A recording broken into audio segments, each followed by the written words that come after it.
Before I begin, I just want to express, on behalf of the American people, our deepest condolences to the Republic of Korea and the families of all those who've seen their loved ones lost when a ferry sank within the last couple of days.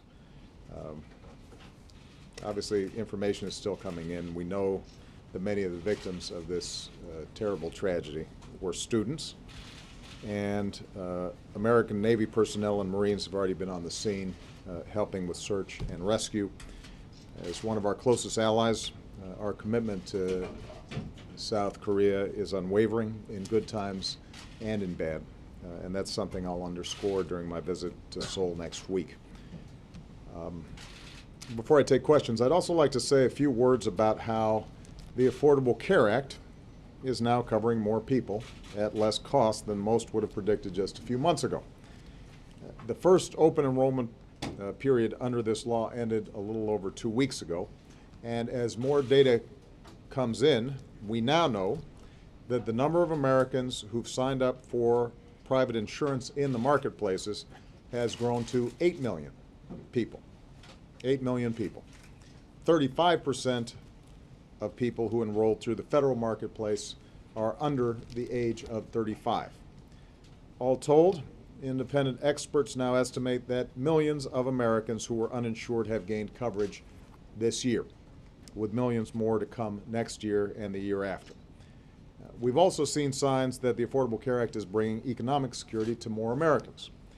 Before this law added new transparency and competition to the individual market, folks who bought insurance on their own regularly saw double-digit increases in their premiums. That was the norm.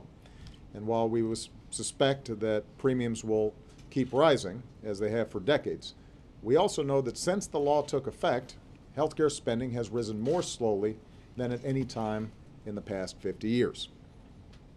In the decade before the Affordable Care Act, employer-based insurance rose almost 8% a year. Last year, it grew at half that rate. Under this law, real Medicare costs per person have nearly stopped growing. The life of the Medicare Trust Fund has been extended by 10 years, and the independent Congressional Budget Office now expects premiums for plans on the marketplace to be 15% lower than originally predicted. So those savings add up to more money that families can spend at businesses, more money that businesses can spend hiring new workers, and the CBO now says that the Affordable Care Act will be cheaper than recently projected. Lower costs from coverage provisions will shrink our deficits by an extra $100 billion. So, the bottom line is, under the Affordable Care Act, the share of Americans with insurance is up, the growth of healthcare costs is down, hundreds of millions of Americans who already have insurance now have new benefits and protections, from free preventive care to freedom from lifetime caps on your care. No American with a pre-existing condition like asthma or cancer can be denied coverage. No woman can be charged more just for being a woman. Those days are over. And this thing is working. I've said before, this law won't solve all the problems in our healthcare system.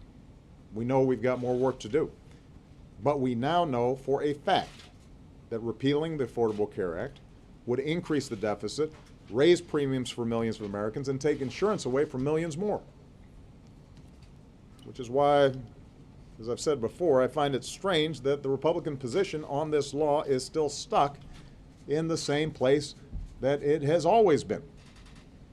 They still can't bring themselves to admit that the Affordable Care Act is working. They said nobody would sign up. They were wrong about that. They said it would be unaffordable for the country. They were wrong about that. They were wrong to keep trying to repeal a law that is working when they have no alternative answer for millions of Americans with pre-existing conditions who'd be denied coverage again, or every woman who'd be charged more for just being a woman again. I know every American isn't going to agree with this law, but I think we can agree that it's well past time to move on as a country and refocus our energy on the issues that the American people are most concerned about, and that continues to be the economy. Because these endless, fruitless repeal efforts come at a cost. The 50 or so votes Republicans have taken to repeal this law Could have been 50 votes to create jobs by investing in things like infrastructure or innovation. Or 50 votes to make it easier for middle-class families to send their kids to college. Or 50 votes to raise the minimum wage or restore unemployment insurance that they let expire for folks working hard to find a new job. Point is, the repeal debate is and should be over. The Affordable Care Act is working, and I know the American people don't want us spending the next 2.5 years refighting the settled political battles of the last 5 years. They sent us here to repair our economy, to rebuild our middle class, and to restore our founding promise of opportunity, not just for a few, but for all. And as president, that's exactly what I intend to keep doing as long as I'm in this office. With that, I'll take some questions. Let's see who we got. Kathleen Hennessy of the LA Times. Thanks, Mr. President. It sounds like there's been some development in the Ukraine talks in Geneva. And I'm just wondering if you could describe your level of confidence in what this agreement is and how you can be sure that Russia will follow through given some of the remarks from President Putin this morning. I don't think we can be sure of anything at this point. I think there is the possibility, the prospect, that diplomacy may de-escalate the situation and we may be able to move towards what has always been our goal, which is let the Ukrainians make their own decisions about their own lives. There was a meeting in Geneva, representatives of the Ukrainian government, the Russian government, the EU, as well as the United States. It was a lengthy, vigorous conversation. My understanding is that the Ukrainian Prime Minister gave a detailed and thorough presentation about the reforms that they intend to introduce, including reforms that provide assurances for Ukrainians who live in eastern and southern Ukraine that they will be fully represented, that their rights will be protected, that Russian speakers and Russian natives in Ukraine will have the full protection of the law.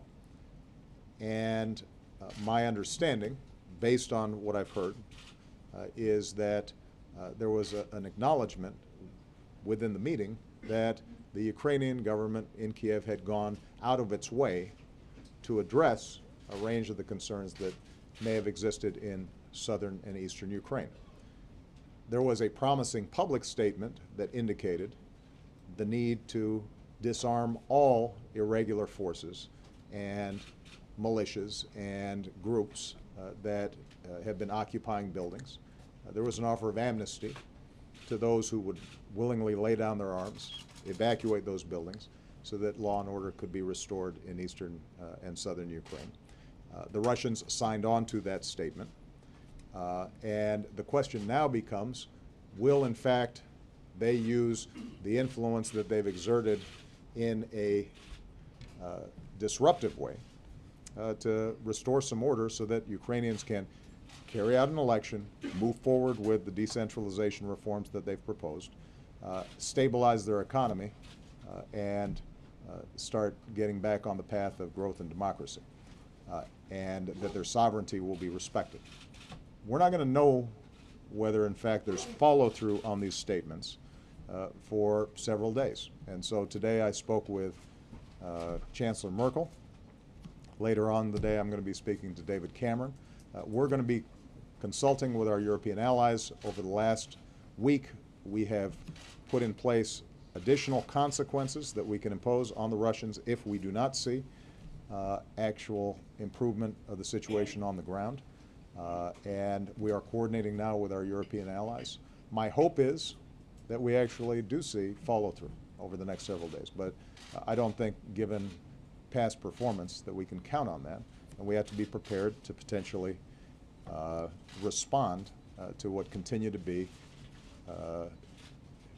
efforts of interference by the Russians in eastern and southern Ukraine.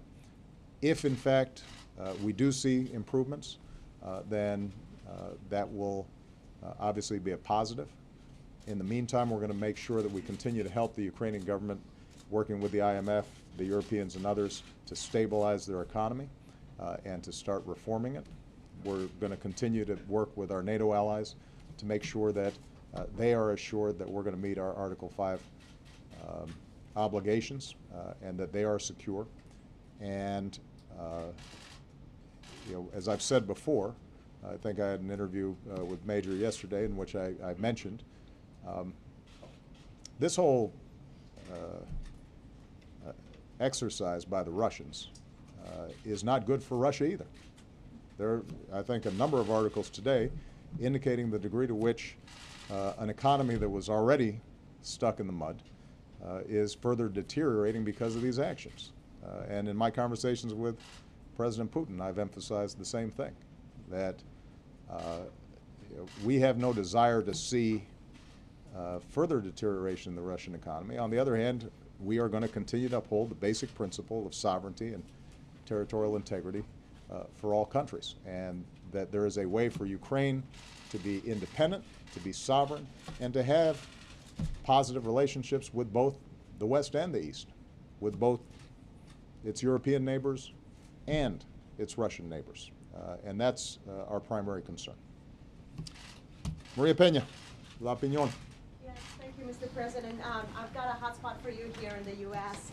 House Majority Leader Eric Cantor said or claimed that you haven't learned how to work with them, and he's angry that you're attacking the GOP on the lack of movement on immigration reform. So I was wondering how you respond to that. And the second part to that, right now you have hunger strikers across the street demanding relief for undocumented immigrants.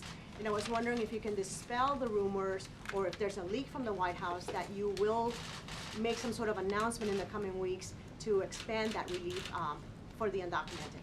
Thank you. Well, I actually had a very pleasant conversation with Mr. Cantor yesterday. Really? I did.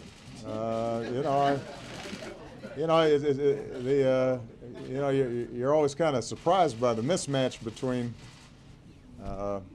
press releases and the conversation. I wished him happy Passover, and what I said to him privately is something that I would share with him that I've said publicly, which is there is bipartisan support for comprehensive immigration reform. It would strengthen our economy. It would help with our security, and it would provide relief to families who, many of whom have lived here for years and who have children and family members who are U.S. citizens, and that Congress should act, and that right now what's holding us back is House Republican leadership not willing to go ahead and let the process move forward. So it was a pretty friendly conversation. I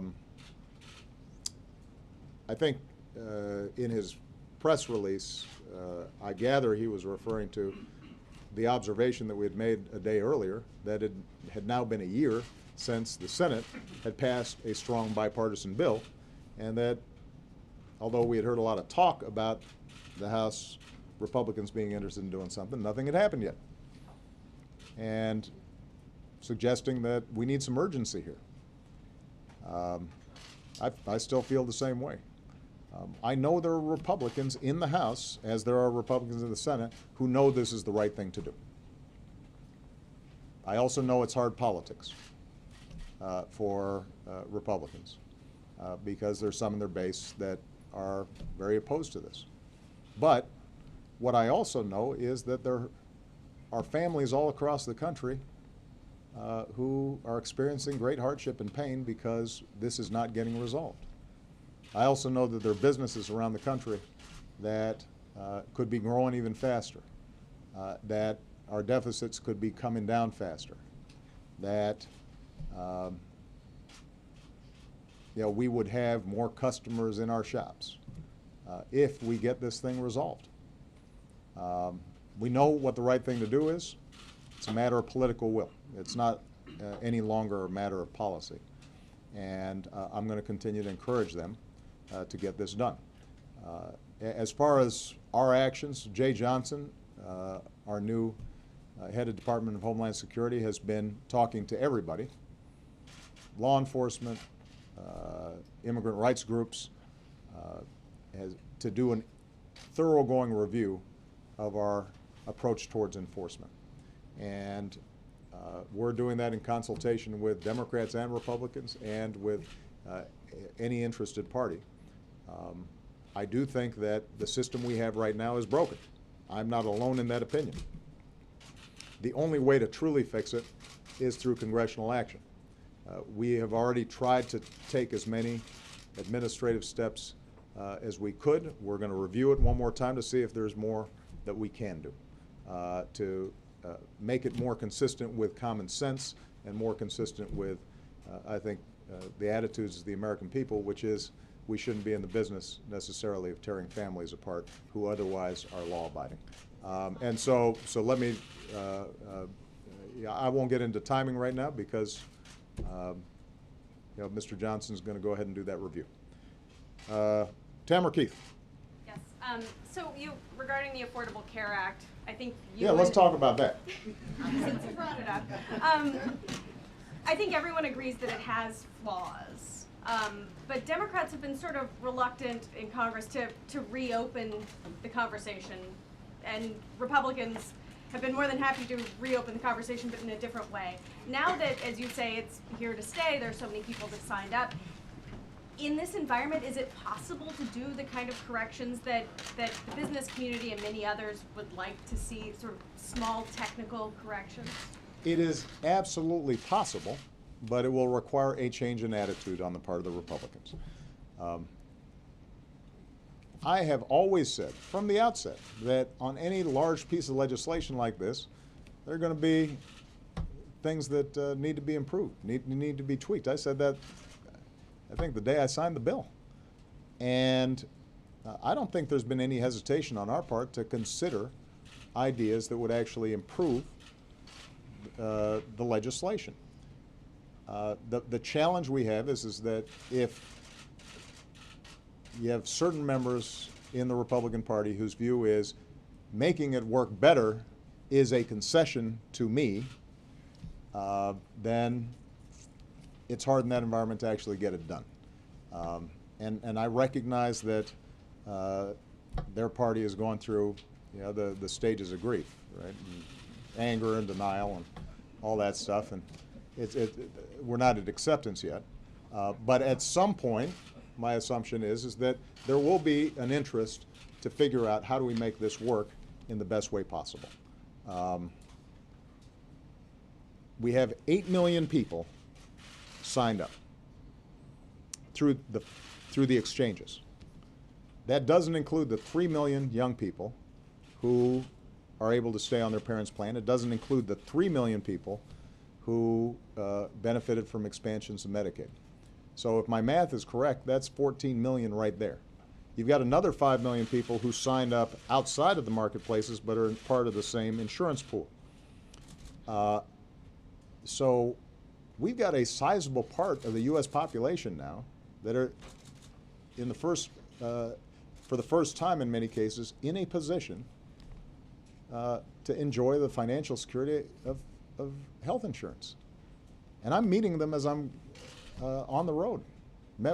Saw a woman yesterday, young woman, maybe 34, with her mom and her dad, and she's got 2 small kids and self-employed husband, and was diagnosed with breast cancer. And this isn't an abstraction to her. She is saving her home. She is saving her business. She is saving her parents' home, potentially, because she's got health insurance, which she just could not afford. And the question now becomes, if in fact this is working for a lot of people, but there are still improvements to make, why are we still having a conversation about repealing the whole thing, and why are we having folks say that any efforts to improve it are somehow handing Obama a victory? This isn't about me. And my hope is that we start moving beyond that. My suspicion is that probably will not happen until after November, because it seems as if this is the primary agenda item in the Republican political platform. But here's what I know. The American people would much rather see us talk about jobs, would rather see us talk about high college costs, would much rather see us discussing how we can rebuild our roads and our bridges and our infrastructure and put people back to work. They'd much rather see us talk about how we boost wages and boost incomes and improve their individual family bottom lines. And if the Republicans want to spend the entire next 6 months or year talking about repealing a bill that provides millions of people health insurance without providing any meaningful alternative, instead of wanting to talk about jobs and the economic situation of families all across the country, that's their prerogative. At some point, I think they'll make the transition. That's my hope anyway. If not, we're just going to keep on doing what we're doing, which is making it work for people all across the country. I'm sorry, I'm going to say one last thing about this. Just because this does frustrate me. States that have chosen not to expand Medicaid for no other reason than political spite. You got 5 million people who could be having health insurance right now at no cost to these states. Zero cost to these states, other than ideological reasons. They have chosen not to provide health insurance for their citizens. That's wrong. It should stop. Those folks should be able to get health insurance like everybody else. Isaac from Politico, where are you guys? There you are. Thank you, Mr. President. Given all that you were just saying about the Affordable Care Act, do you think it's time for Democrats to start campaigning loudly and positively on the benefits of Obamacare? Will you lead that charge? And on Ukraine, you've said in other situations, Iran, for example, that the military option remains on the table even as talks go on. Is the military option on the table with Russia? And if so, would that be through NATO forces, through lethal aid to Ukraine? Now keep in mind, I think I've been very clear that military options are not on the table in Ukraine. Because this is not a situation that would be amenable to a clear military solution. What we have to do is to create an environment in which irregular forces disarm, that the seizing of buildings cease, that a national dialogue by Ukrainians, not by Russians, not by Americans or anybody else, but by Ukrainians takes place. They move forward with reforms that meet the interests of the various groups within Ukraine. They move forward with elections, and they start getting their economic house in order. That's what's going to solve the problem. And so, obviously, Russia right now still has its forces amassed along the Ukrainian-Russian border as a gesture of intimidation. And it is our belief, and not ours alone, but I think broad portions of the international community believe that Russia's hand is in the disruptions and chaos that we've been seeing in southern and eastern Ukraine. But there is an opportunity for Russia to take a different approach. We are encouraging them to do so. In the meantime, we're going to prepare additional responses should Russia fail to take a different course. We've already had an impact on their economy that is well documented. It could get significantly worse. But we don't have an interest in hurting ordinary Russians just for the sake of it. Our strong preference would be for Mr. Putin to follow through on what is a glimmer of hope coming out of these Geneva talks, but we're not going to count on it until we see it. And in the meantime, we're going to prepare what our other options are. With respect to the Affordable Care Act, my point is that we've been having a political fight about this for 5 years. We need to move on to something else. That's what the American people are interested in. I think that Democrats should forcefully defend and be proud of the fact that millions of people like the woman I just described, who I saw in Pennsylvania yesterday, were helping because of something we did. I don't think we should apologize for it. I don't think we should be defensive about it. I think there is a strong, good, right story to tell. I think what the other side is doing and what the other side is offering would strip away protections from those families and from hundreds of millions of people who already had health insurance before the law passed, but never knew if the insurance company could drop them when they actually needed it, or women who were getting charged more just because they were a woman. I'm still puzzled why they've made this their sole agenda item when it comes to our politics. It's curious. But what I intend to talk about is what the American people are interested in hearing. Our plans for putting people back to work. Our plans for making sure our economy continues to innovate. Our plans to make sure that, as I discussed yesterday, we're training people for the jobs that are out there right now and making better use of our community colleges and linking them up with businesses, and how we're going to continue to bring manufacturing back the way we have over the last several years, and how we're going to put more money in the pockets of ordinary people.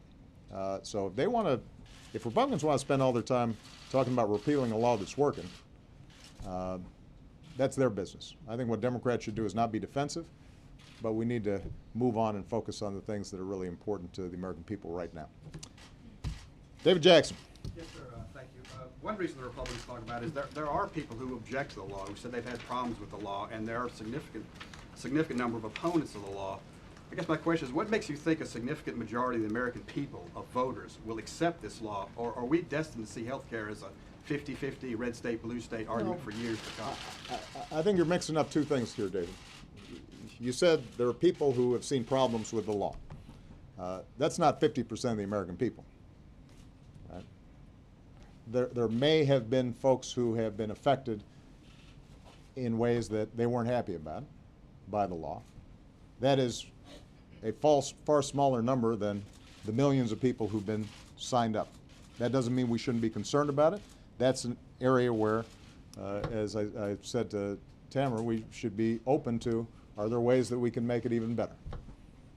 So that's objective facts and real problems out there. The other side of it is just polling, right? What's the general opinion of the law, which is attached to general opinions about me or about Democrats and partisanship in the country generally. My view is that the longer we see the law benefiting millions of people, the more we see accusations that the law is hurting millions of people being completely debunked, as some of you in the press have done. And the more the average American who already has health insurance sees that it's actually not affecting them in an adverse way, then it becomes less of a political football, which is where I want it to be. This shouldn't be a political football. This should be something that we take for granted, that in this country, you should be able to get affordable health care, regardless of how wealthy you are. Now, the larger issue about whether we can move past the polarization and sort of the bitter political debates between Democrats and Republicans, of which Obamacare is just one small part, that's going to take more time. But it's not for lack of trying on my part.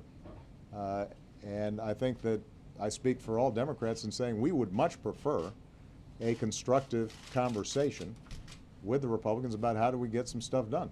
And let's focus on some areas that the American people really care about. On jobs, we know that infrastructure would put people back to work right now and would improve our economy for the long term. Didn't used to be a partisan issue. Why aren't we coming up with a way to make sure that we're rebuilding our roads and our bridges and improving our air traffic control system? There's no reason that has to be political. There really isn't any ideological disagreement on that. And I guarantee you after this winter, if you look at the potholes that are the size of canyons all across big chunks of the United States, that people would like to see an infrastructure bill. Let's get it done. How long before healthcare ceases to become a political football, you think? We're talking Well, years, months? I think it's hard to say. It's interesting. I spoke at the LBJ Library the other day, and most of us weren't around to pay it real close attention to those debates, or they're pretty distant now in the past. Apparently, it took several years before people realized, hey, Medicare actually works, and it's lifting a lot of seniors out of despair and poverty. So we've been through this cycle before. It happens each and every time we make some strides in terms of strengthening our commitments to each other, and we expand some of these social insurance programs. There's a lot of fear-mongering and a lot of political argument and debate, and a lot of accusations are flung back and forth about socialized medicine and the end of freedom. And then it turns out that, it's working for a lot of folks, and we still live in a free market society, and Constitution's intact, and then we move on. And I don't know how long it's going to take, but in the meantime, how about us focusing on some things that the American people really care about? All right? Thank you, everybody.